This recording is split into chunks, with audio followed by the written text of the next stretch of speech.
President Biden signed a bill aimed at boosting nuclear power.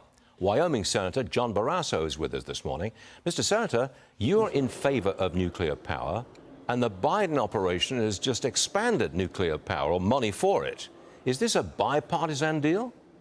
Well, if you want a strong America, Stuart, we need to unleash all forms of American energy. And to me, that's oil, gas, coal, uranium for nuclear power, as well as all of the renewables, because energy is a long-term weapon. Yeah. Nuclear power is clearly a component of that. And as you know, we have now banned the import of Russian uranium. That is a bill that I've sponsored, because Putin has undermined the market of uranium, undermined the American market, taken dominance of the world. That has now ended. We have massive stores of uranium in Wyoming. We're building the new next generation of nuclear reactor there. But we're fighting an administration that overall has been against the basic fossil fuels. All of the Democrats have been fighting oil, gas, and coal. Sure. They want to prioritize renewable over energy that the American people want: affordable, available, reliable energy. We need all of the energy, and that's the best way to really strengthen our country, is to do that with a new president with an all-of-the-above energy strategy. Let me just press harder on nuclear power. You've got to, it's not an experimental nuclear reactor in Wyoming. It's a fully functioning nuclear plant, as I understand. How long does it take to get it up and running? Well, permitting takes a long period of time because of the foot dragging by the federal government. The goal is to get that done. Construction's already begun. We're doing it on the footprint of a retired coal-fired power plant because the transmission lines are already there. This is the next generation, small, modular. You can put several of them together in locations where there's already a footprint. It's the way of the future for nuclear power. They're ideal. These smaller, modular nuclear power generators, they're perfect for these data centers, which require an enormous amount of power. Is that what you're aiming at? Well, you're absolutely right. Look, in the next 5 years, because of data centers, because of artificial intelligence, and if there is a push for electric vehicles, look, I'm against what this administration is trying to do there.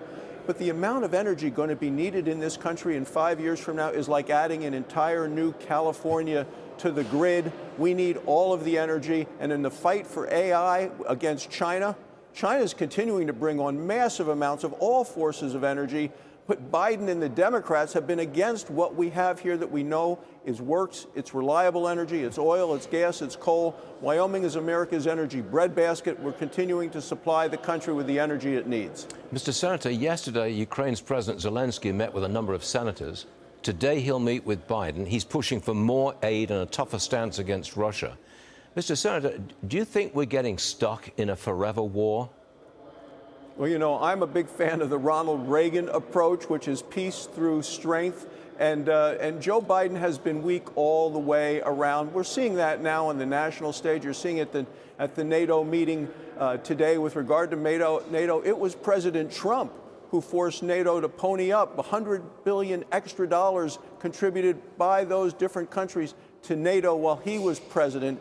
With regard to Zelensky and Ukraine, it's the weakness of President Biden, I believe, that actually invited the attack on Ukraine as a result of the way that we pulled out of Afghanistan. And what I've seen was a full mismanagement by Biden and the Democrats with regard to Ukraine in terms of foot dragging, not giving them the weapons they needed early on to win. So now it seems like they're more to want to play for a tie rather than what would have been a victory for Ukraine very early on. We need a new president. That's what we need, and we need NATO to do more. You got there again. Now, 30 seconds. Is it possible that the press conference tonight with the president, already delayed an hour, will actually break his presidency? 30 seconds. What do you think? This is a make-or-break day, as every day is now for Joe Biden, who is weak and wobbly. The Democrats are terrified, but remember, President Trump was leading Joe Biden in the polls before the debate. It's even further now, but it's because of the bad policies of this administration. If he makes a mistake, can it break his presidency? Well, every day is a make or break. It's the policies that have broken this administration. It's why we need a Republican House, a Republican Senate, and a Republican president. It's not his policies that's going to break him now. It's his cognitive degeneration. That's what breaks him now, if he's going to break. Mr. Senator, I'm terribly sorry. I keep interrupting you, and I'm out of time. But thanks very much for joining us, sir. I hope to see you again soon. Thank you, sir. Look forward to it. Yes, sir. And now you can watch Biden's press conference live. It'll now be 6:30 p.m. Eastern Time, right here on Fox Business.